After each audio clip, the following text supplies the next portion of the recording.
Hi. In the year 2020, we celebrate the 50 years of the existence of the South African Special Forces. And in this keynote, or this was part of a keynote, I shared 15 defining moments that constituted the story or the history. And number 15 for me is the importance of context. In other words, think of it as a container where we professional soldiers, we don't hold these containers. They happen, but we determine what happens in those containers. And we understand that, our history is influenced by a lot of external factors. As I live on the southern tip of Africa, when there's a coup d'etat in Portugal in 1974, it will have a ripple effect right through the region here where we live, because around us in countries like Angola, Mozambique, there was a lot of Mozambique Portuguese people living, and you will have this huge impact on our environment. And so did the Carnation Revolution in 74. And millions of people have been displaced. And in that vacuum, others will come and they will, either exploit, or they will use it to their advantage. And before you know it, you might be in a situation that the special forces need to deploy and work. It's no different from what's happening today in a country like Mozambique, in the northern province of Cabo Delgado, where there's, Islamic insurgents since 2017, destabilizing that environment. And then the special forces will get involved. And for the last 15 months, they've been there. And almost the principle behind it is that of first in, last out. It was no different in the Angolan Bush War, where the first soldier to die, Freddie Zili, was a Special Forces member in 1974. And the last was Herman Carstens in 1989. And in Mozambique, Cabo Delgado, exactly the same. Tebogo Radebe, the first to die, Special Forces operator, and who will be the last. So we understood this, but what we also understood is that for that reason, we as Special Forces will not, become involved in the nitty-gritty political debates. That's not our work. For us, it was to soar like eagles above all of this. It's the only way to survive, is to raise yourself to a level where you can function above the day-to-day survival of politics, etc. So that would be number 15. Number 14, we had this amazing ability to spend time together, and through that came the dialogue, the conversation for meaning. Let me try and keep it simple. I remember at one reconnaissance commando in Durban on the Bluff, we had the officers' mess, in the old Navy base that oversee the ocean. So it was a beautiful view. And on a Friday evening, we would come together, the whole unit. In those days, it was officers and NCOs, everybody together. And there will be our wives and our girlfriends and some other girls that's not our girlfriends, but and yes, that get together might leave us ending up in the middle of Durban later that night, go to places like Father's Moustache and others, and Monday morning you in the commanding officer's office, and you have to explain all the things that went wrong during the weekend and all the damage that was caused. That's not really the point here. The point is we understood the importance of dialogue or conversation. So that ability that we had as human beings to just talk for meaning and understanding, and it was a spontaneous dialogue. It was conversations where you almost learn to park your preconceived assumptions about many things, but you could have a deeper conversation on the why. Why do we exist? Who are we? And who do we want to become? It's maybe the one skill or art that most businesses or societies has lost on this planet. And we had it, and we should never let go of it. Number 13 for me would be the privilege we had to create all these amazing environments for us to do training in. They were special. Why? Because they were all out in the nature reserves. They were, in an environment where there was a big 5 animals, big 6 mosquitoes, and they were isolated, and they were special. And it happened right through our story, right from the beginning, when we started at Duku Duku, KwaZulu-Natal, and then Hell's Gate included in there. I mean, KwaZulu-Natal, the northern part of Natal, great environment. What a privilege. That's all I want to say. What a privilege. And then came the Caprivi for Doppies, the base that we used for most of our training up there next to the Kwandu River system. What a home to go back to. And many of us have spent months and months and months or years of our lives in places like that. We had there a tamed lion, Teddy, and just the engagement with this lion and playing with it as we were doing our training. I mean, how special was that? Later on, Donkergat in Langebaan, right there at the heart of another game reserve. And then later on again at Madimbu, the northern part of Southern Africa, Fort Scorpio, we called it. Again, another home and a place to go to. And we were so privileged and so honored to have these places. Number 12, we had, as a defining moment, many, many experiences. And what I referred to was operational experiences. I mean, in the 50 years, there was way more than 265 operations, but it was the intensity, it was the change of environment that made it a learning opportunity every time, an opportunity to shift our mental frames. And that is what made us in also a learning organization. In the last 15 months in Mozambique, it's no different. It's what we did. But then there were some of these operations, almost campaigns, if you want to, that was more special. And the impact was huge. I think of Savannah to the end of 75, 76. Savannah was like a huge learning curve, but also a defining moment. A number of founding members got involved with Task Force Zulu. It became known as Bravo Group. And for what it's worth, that work that was done from nothing ended up in the startup of 32 Battalion, which later on became a very much renowned fighting unit. But it all started there. And it was Special Forces members or leadership that had to learn and evolve and learn quick and fast for this to happen. They were hugely successful.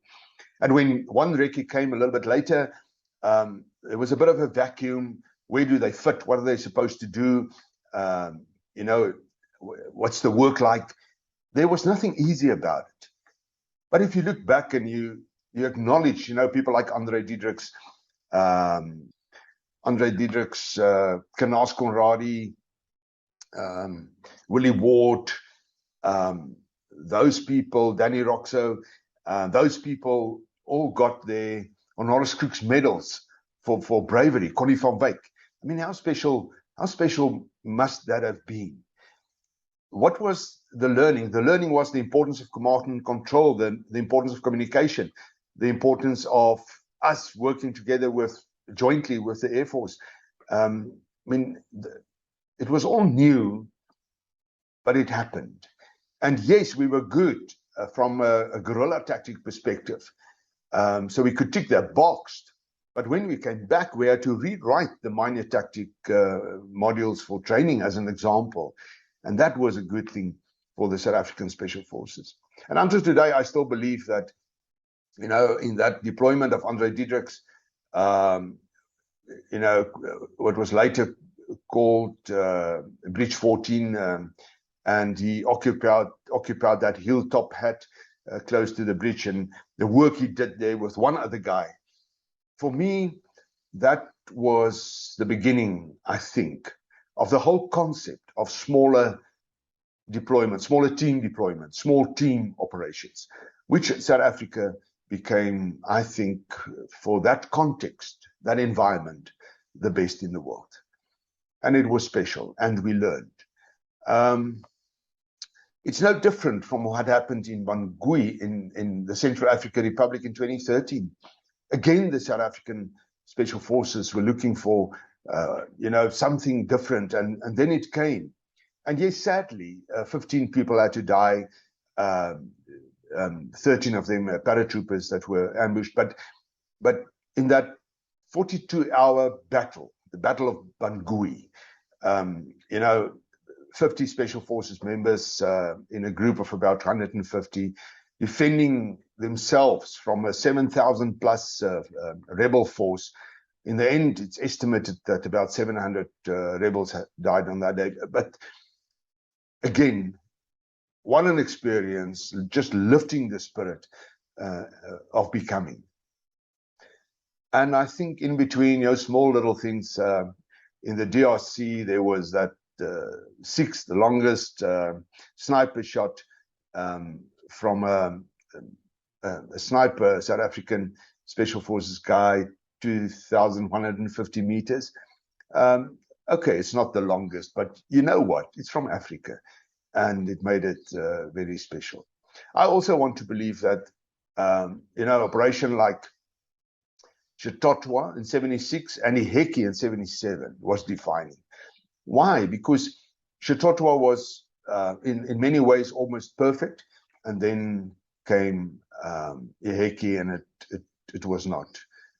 Many things did go wrong, and again it was back to the drawing board and asking, but is this really what Special Forces is about? Is this what we ought to do? And then, of course, a lot of lessons what was learned.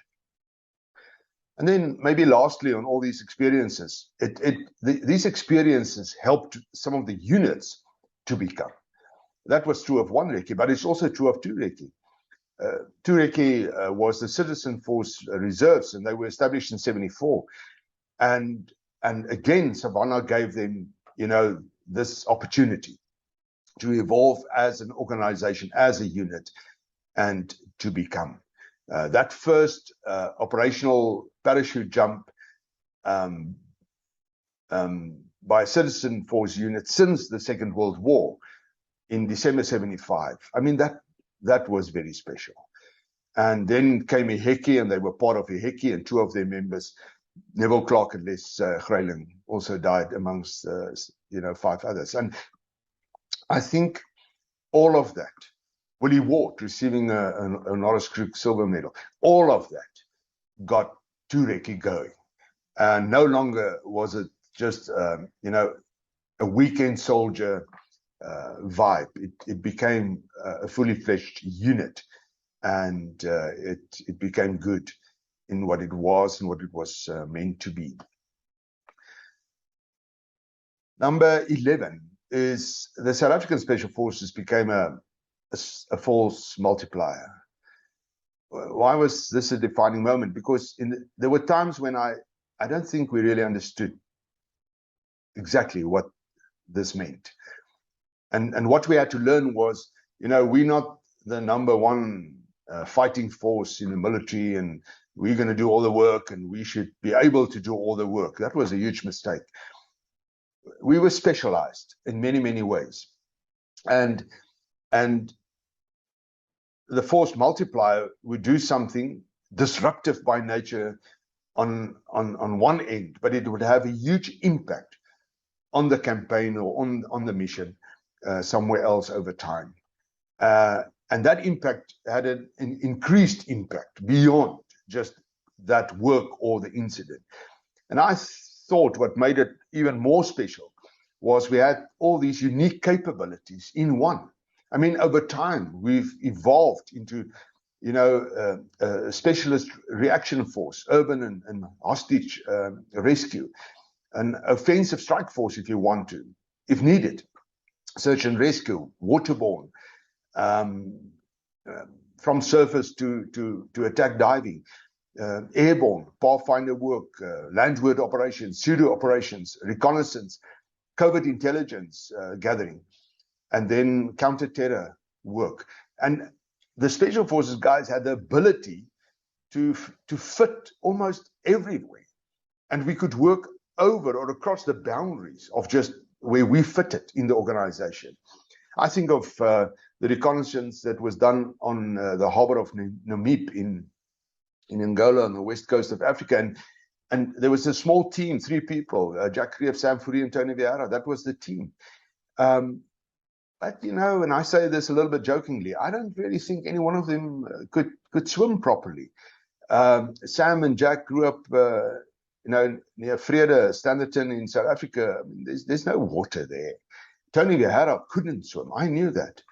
And yet here they were in a reconnaissance, team, and it's all seaward and seaborne stuff. And they were excellent in what they were doing. They were good. And I think that is what made us a force multiplier. Any one of the Special Forces guys could surprise anywhere in the world and get the job done. And, the impact on an operation like Dross Day in Namib in '86, 3 of those big vessels, sank in the harbor, and all the ammunition and all the logistics and all of that.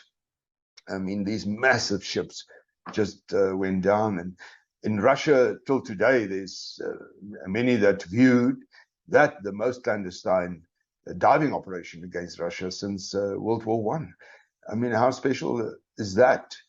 And the force multiplier impact was, what it did to the town of Mavinga, far away from there.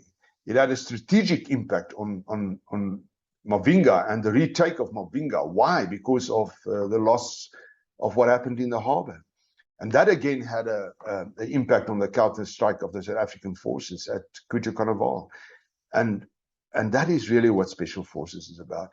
I remember an operation where, the guys deployed in Mozambique with bicycles. I don't think of the bicycles right now as a force multiplier, but I tell you what, that creativity, that genius that went into it, the surprise, the alternative option, can we play with it?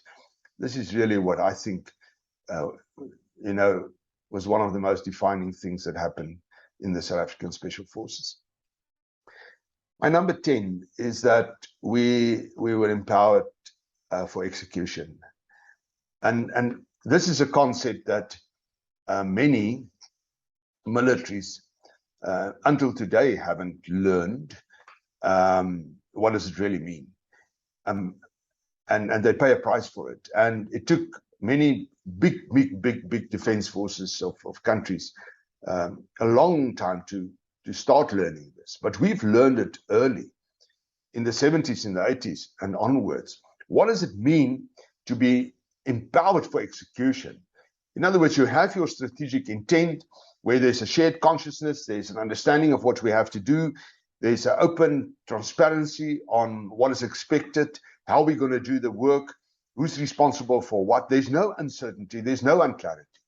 And that principle said that we will be in command as we deploy, but yet, yes, we will be out of control because, in those days, there were not a lot of communication. There was not a quick, talk back to the headquarters to figure out, should we go left or right? We had to figure this out for ourselves, and we were empowered at that level to make these calls regardless of rank, status, or position. And I thought this was one of the most defining things in our organization. Maybe a great example would be that of Charles Naudier when he had to blow the bridge at Zangongo towards the end of the Angola Bush War. And, so the South Africans withdrew and everybody was out, and the decision was made to still blow that bridge. It was a 2-mile-long bridge, and before the South Africans left, the engineers put the explosive under the bridge and they all left. And then Charles left and he infiltrated, he stayed behind. And amongst the people or the locals in town coming back, he had to hide in the river, in the reeds, where there was a lot of movement, looking at the bridge, where the explosives was, wait for it. And then the next day or the day after, as briefed, he was meant to set off the explosives and blow the bridge. And he couldn't do that. As he was looking through his binoculars, the cows were, walking under the bridge, and they ended up eating the cortex, or onto the cortex, and that caused the detonators to pull out from the explosives on this 2-mile-long, bridge, all packed with explosives. So Charles had to go into the water at night, swim the river, which was all crocodile infested and hippos and whatever, and he had to swim, through the river, and then fix the cortex back for it to work, then go back, wait the next day just to see the cows coming back, and then destroy the whole cortex network, and then back into the water the next night. And then Charles decided, you know what, I'm going to blow this bridge, and I'm going to do it now. And that was not the brief, but he had to make that decision, and it would have a huge impact. And yes, he would have to go back to Pretoria and explain to them why he did what he did. But that was the empowered execution. And if we in our businesses just understand this principle, that, if we can have a shared understanding of why we exist and who we are, and from there, have processes that allows it to be way more open and honest and transparent, and then, have people that are trustworthy and empowered to get the job done, everything will be different. This world will be a different place.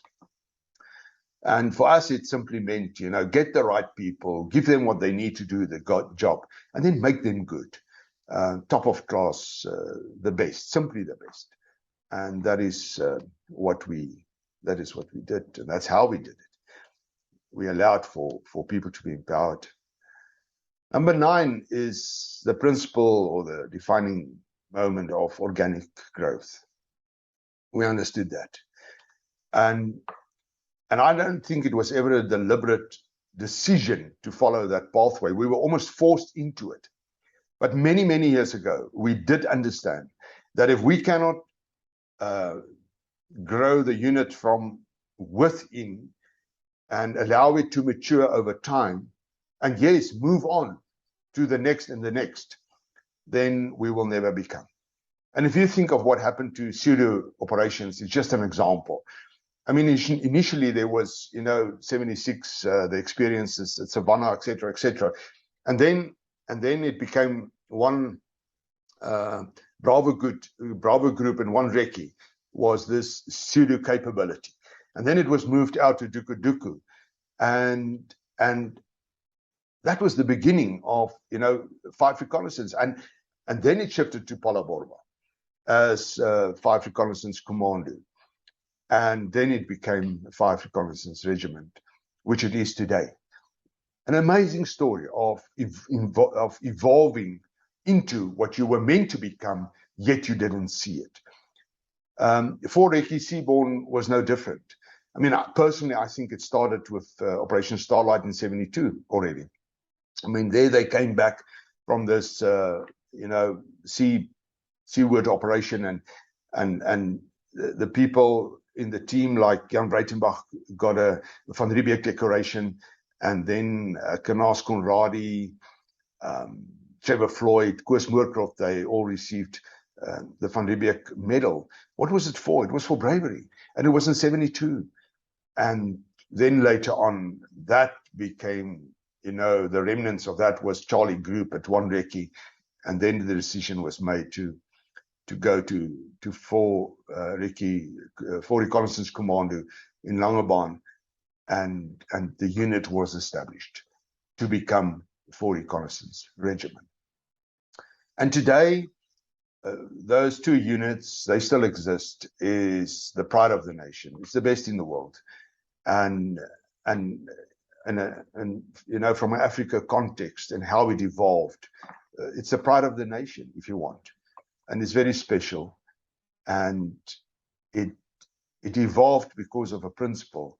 And the principle is that of organic growth. But I think in that was something else. And that was the brave decisions that was made to unbundle it.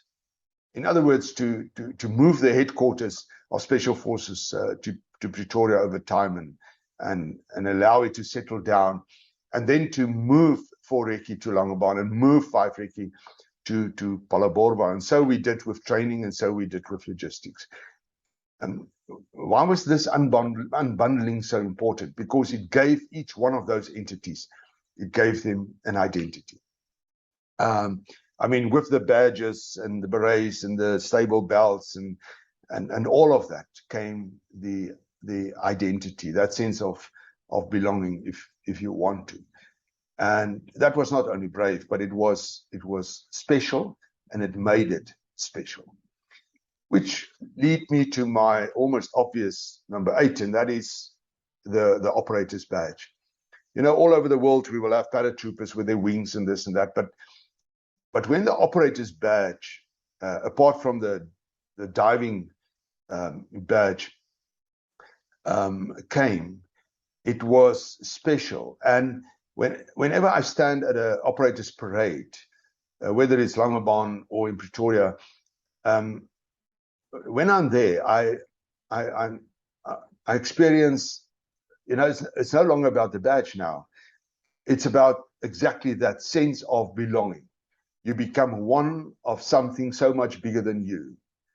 And in there is a oneness. It's an intelligence that is evolving and will evolve. You've worked hard to get to this point. Maybe it was a year in the old days, maybe it is 22 months today, but now you are there and part of it. And that is what made it special. And I thought that was, for me, a defining moment. Number 7 was the whole process of transformation as it happened. We had a few, phases of this whole transformation, moving from one to the other. It was no different in South Africa during the integration process, as we had to code switch from, the South African Defence Force to the National Defence Force, and therefore a lot of integration. And I thought it didn't go that bad. But, when I speak to people, they would always remind me that there were key players in there that made it happen. And many whispered in my ears and said, one of them was Siphiwe Nyanda. He was then the chief of the National Defence Force. And he understood the importance of standards, and he confirmed that. And it was important for him that in the South African Special Forces, we should never lose that. That was defining. And his decision to put the Special Forces back under his command, under Chief of Joint Operations, and shifted out of the Army headquarters, I thought that was very special. It happened in 2000. And since then, it has been like that. And it should never change. And there were some spin-offs there. You know, the Special Forces was in Spescop. That was where the headquarters in the unit was, and it's in a nature park, believe it or not. And then we went out of there. We were pushed out of there, and then he decided to take us back to Spescop. That's where we belong. That's our place, and it was a good thing for that to happen. For me, number 6 would be the whole principle of jointness. I almost want to call it integrated jointness. And by that, I mean that, you know, beyond just strategic mobility, which is what Special Forces do give you, there was this amazing interplay between us and the Navy and the Air Force and the Medical Corps. And every time there was context, in other words, we had to deploy long distances, kind of mission impossible. These organizations quickly learned the value in, or the importance, or the interplay of that context with the interdependencies. We cannot do it on our own. We cannot get the job done in isolation. And then the principle, or the principle of variance, not to fight it, but to manage it and to become good at it. You can't predict everything. You don't know what the weather will be like on that particular day. And if it's different from what you plan, then you should be able to adapt. But you cannot do that if you are fragmented in your thinking. You need to become one intelligence. And this is what we became. And if most businesses can just understand, you know, these defining principles also in running a great business, and that interplay between, you know, interpreting your context, that's an intelligence in itself, but then value the interdependencies and embrace variance, not as the enemy, but as your friend. You will change the world with your business. But we don't do that. We are just too fragmented and too isolated for that to happen. For me, this was a massive defining moment as we matured into our thinking in understanding this. Number 5 was the importance of industry, and the need was that of technology. And from 76, we had this almost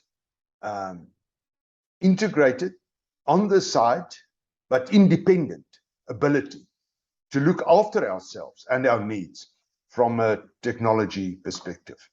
So we had this scientific, engineering, technical expertise working with us, and they understood, you know, what our challenges were, and they were so professional in supporting and assisting. And that migration from the CSIR to Arms Corps, back to the CSIR, in between the split Maritech and Mechem, until what it is today, that was led by amazing people. People like Sabi van der Spey and Johan Botman, Derek van Wyk and Trevor Kirsten and Chris Serfontein and Mapalele Taba. You know, these were just smart people. And behind them came the engineers and the scientists. I think of, you know, the likes of Dr. Vernon Joyne, who was a world-renowned scientist, the best in the world. And they were there to serve, and they were good, and they were innovative, and they were creative. And that for me was a defining experience in Special Forces. Number 4 was the fact that we understood and we learned the importance of what it means to be inclusive.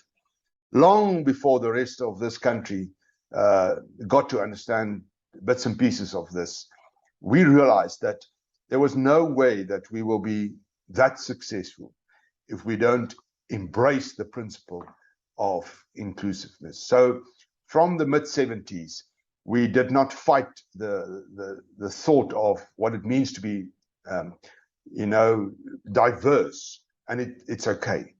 And heterogeneity and bringing different people from different cultural backgrounds and together, and to be non-racial, all of that became a building block in the organization. So if the special forces were to deploy today in Africa, they would be able to speak 33 languages. I mean, how special is that? And that inclusiveness became a defining moment for us.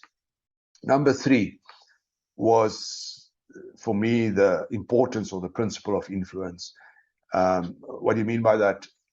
The ability to understand and to know that we need key players, key appointments, and that one person, the right appointment, can have this massive impact on the organization. Yes, we had 12 general officers commanding, 4 of them with the rank of Major General and 7 of them Brigadier Generals, or 1 Brigadier, I remember. There was the 1 Special Forces Warrant Officer, there was the 4 Brigade Sergeant Majors, and then under them, the different unit commanders and the RSMs, and so many special people. But there were critical appointments, one person that changed it for everybody. And I think some of these appointments, I will mention 3, was that of Fritz Lewitz in the beginning. He was the retired general for Inspector General for the Defense Force in 73, and 74 he was called back to become the GOC of Special Forces. What made him so special? He was an inspirational leader. He was a father figure. He became a mentor. He had values. He was authentic as a human being, and he was special, and he was loved. But he was also assertive, and he had influence, and he made things happen. He was just the right person at the right time. If you think of Jan Breitenbach in the initial years of 1 Reconnaissance Commando in Oudtshoorn, and then, moving on to Durban, the unit, Jan Breitenbach was forming it. He was the formative leader, and he did things, and he had a sense of urgency, and he was willing to exploit and go beyond the boundaries. And he was just the right person right in the beginning to make it happen. And then came Jake Swart from Durban onwards, and Jake's was he was solid. He was a stabilizer. He was the one that consolidated it in many, many different ways, and he facilitated that initial, unbundling, if you want to, and allow for it. Just 3 names, but each one of them critical, but the right appointment at the time when it was needed. No different from, some of the unit commanders that was appointed. I think of somebody like Hannes Venter. At that stage, nobody better to start, the journey with 4 Reconnaissance Commando, later regiment, the regiment, than Hannes Venter. And so I can carry on.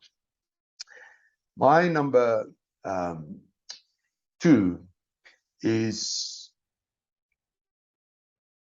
I think, as a defining moment, that initial thought. So where did it start? All of this, not knowing where it will go. Well, it was conversations in 1966 between, some of the people at 1 Parachute Battalion and Army Headquarters, and the idea was born, in conversation that maybe we should have or could have this special operations, unit or team and whatever. And it was the thought that was planted, that idea that matured, and over time it became. And it became 1 Reconnaissance Commando in Oudtshoorn in 72. And that's what we celebrate. The importance of thought, just an idea. And we live in a world and a time, and very much so in South Africa, where we need great leadership. And what comes with leadership is that thought, out of the box, that alternative option. What if we can do this? And we had that. And this became, one of the most defining moments. Who would have ever thought that over so many years we would have all these decorations and medals of bravery until today? And with it came all the merit decorations and or medals for work done, hard work done, service, loyalty. And nobody ever could have anticipated that. And today we celebrate all of that in one. My last defining moment is maybe something special, and for me, and it might be a surprise for many that I choose this, but for me, it was the principle of presence. Now, what do I mean by that? I had to learn, so did many others. What does it really mean to be here now, in the moment, and to allow all your senses to work as one, and to become, because of who you are, but not one day. And it's not in the past. It's what does it mean to be here now, in the present, and make it happen. Myself and Flip Marks, which was a good friend of mine and still is, and we were at this memorial and at Five Rekkie, and we were reflecting on his brother that died in Iheki, and they were both in the same operation, and Flip was the one that helped to put him into the helicopter to take him back after he was shot.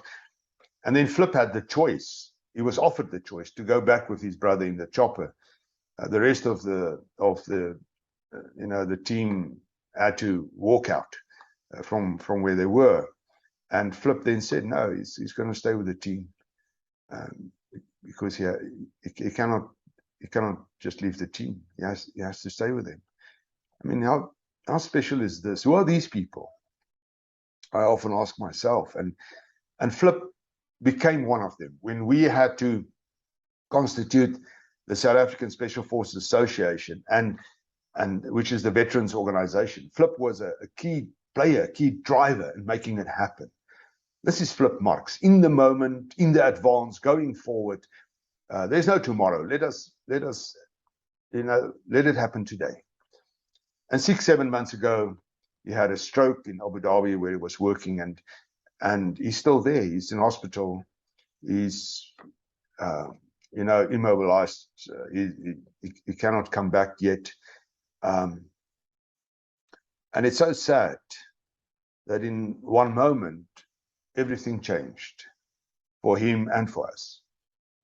But I tell you what, if Flip was here today, and he wouldn't mind me saying this, he would have most probably said to you, don't wait for it. Make it happen. But to make it happen is not, it's not yesterday, and neither is it tomorrow.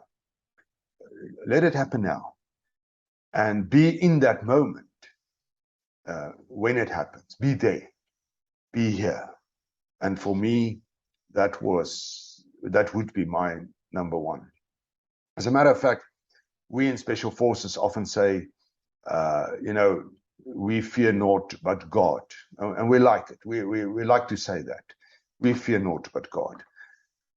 I think if you understand this principle of, the principle of presence, to be in the moment, to be here, I think it's only then that you can truly understand what it means to claim the space that we fear naught but God. And maybe if you want to turn that around, it's only when you fear naught but God that you will truly understand what it means to be here now, in the moment. 50 years of greatness. Was it easy? No. Was it perfect? No. Was it huge? One huge learning experience, evolving over time and becoming what it is today? Yes, it was, and it was special. Can we all learn from this? What does it mean to be in the moment? What does it mean to not be so fragmented in your thinking, but to be more holistic and to value the interdependencies, the variance, to interpret the context in the here and now. Yes, we can. And we need that in our societies. We need that in our businesses. What does it then mean for us to understand the importance of our people? And can we actually empower them? And can we allow for them to become, great? Because we trust them and we've made them good. That's our responsibility. That's my responsibility, is to make you good, better than what I am or was. That's really what we are here for on the planet. And, if you look for more significance and purpose, you'll most probably find it only in this domain, where we learn how to work as one and embrace that thought of oneness, one intelligence that can actually work together and make this world a better place. I celebrate the 50 years of the existence of the South African Special Forces. Thank you.